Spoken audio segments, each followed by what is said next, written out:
All right, let's dive straight into this explainer. We interact with decimal points literally every single day, usually without even giving them a second thought. But learning exactly how they work, well, that can be a surprisingly bumpy road. Today, we're kicking things off with a genuine mystery from a middle school math classroom, a really simple question that completely changes how we think about teaching and honestly understanding math.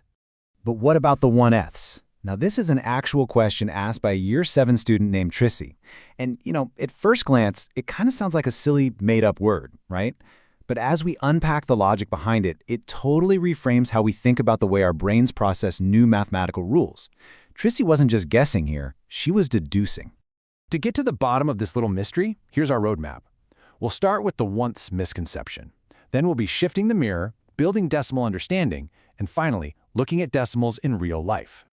So, part 1, the 1/10ths misconception, a highly logical mistake. Let's take a look at a real test paper from Trissy to see exactly where things went off the rails.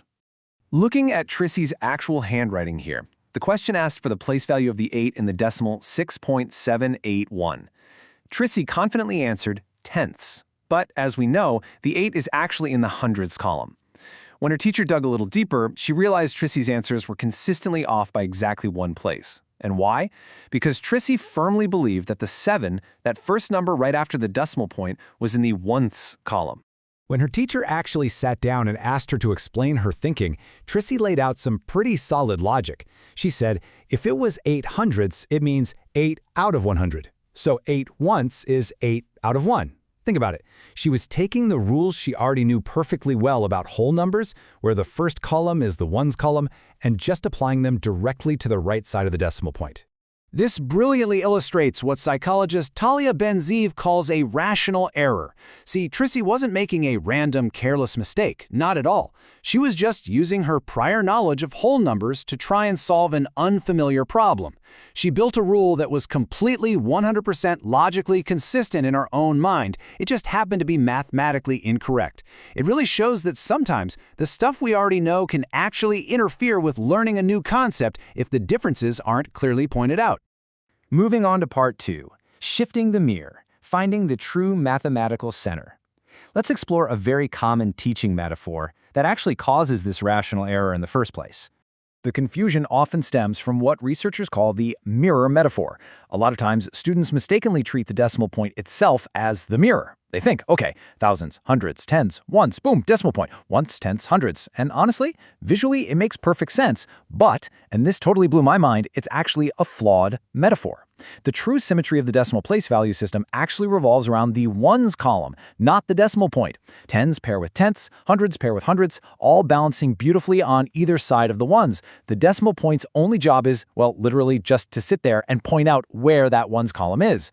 So by taking the emphasis away from the decimal point itself and focusing instead on this endless base 10 chain, we can finally understand the true relationships between individual digits. If we hyper-focus just on lining up the dots, we completely miss the grand architecture of the whole number system. Remember, every single time you move left, the value gets 10 times greater. Every time you move right, it's 1/10 the size. It's a continuous, unbroken chain. Okay, section 3, building decimal understanding, visualizing the abstract. So, how do educators actually go about fixing this misconception using physical tools? Enter base 10 blocks. Now, you probably remember these from early elementary school, right?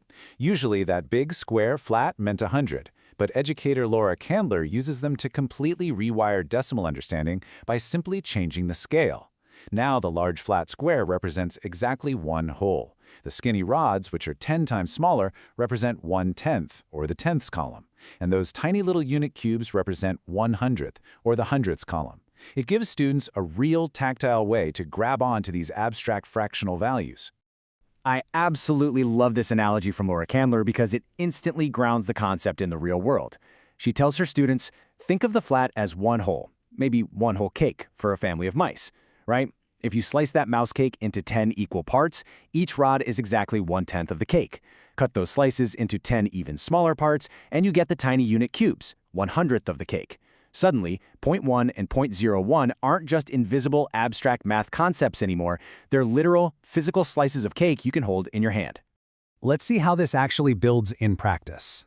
To construct a number like 24.69, a student starts with 2 massive blocks for 20, then 4 flats for the 4 ones, 6 rods for the 6 tenths, and 9 tiny units for the 9 hundredths.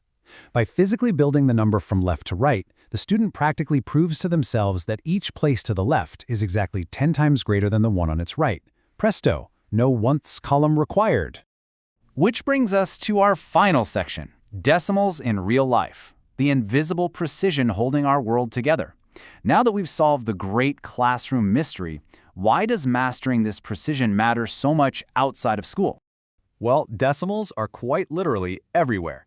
They provide a level of accuracy that whole numbers just simply cannot offer. Think about it. If a bank rounded a 3.25% interest rate to a whole number, the economy would probably collapse. Or if you're baking and you use a whole cup of flour instead of half a cup, or 0.5 cups, yeah, your cake is completely ruined. From the GPS coordinates guiding your maps to calculating the exact speed of a sprinter in the Olympics, decimals are the invisible threads of precision holding our modern life together.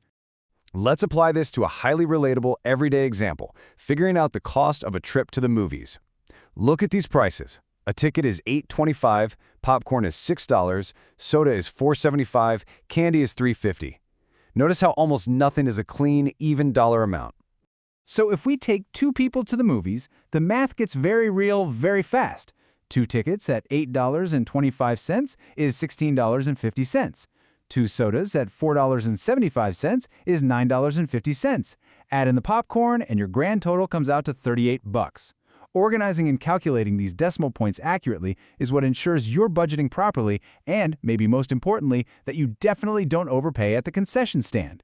But obviously the stakes get much, much higher than the price of a medium popcorn. Think about the medical field. A dosage of 0.25 milligrams relies entirely on that tiny, unassuming little dot for patient safety. If a nurse or a doctor misunderstands the place value and accidentally shifts that decimal point just one single space to the right, a patient receives 2.5 milligrams. That's 10 times the intended dose. That is exactly why catching and correcting logical errors, like Trissy's, early on is so absolutely vital. So as we wrap up this explainer, I want to leave you with a thought to ponder. How different would your daily life be without the invisible precision of the decimal point? From the money in your pocket to the medicine in your cabinet, it's a completely essential building block of our modern world. So the next time you see a decimal, take a second to appreciate the endless chain of precision it represents.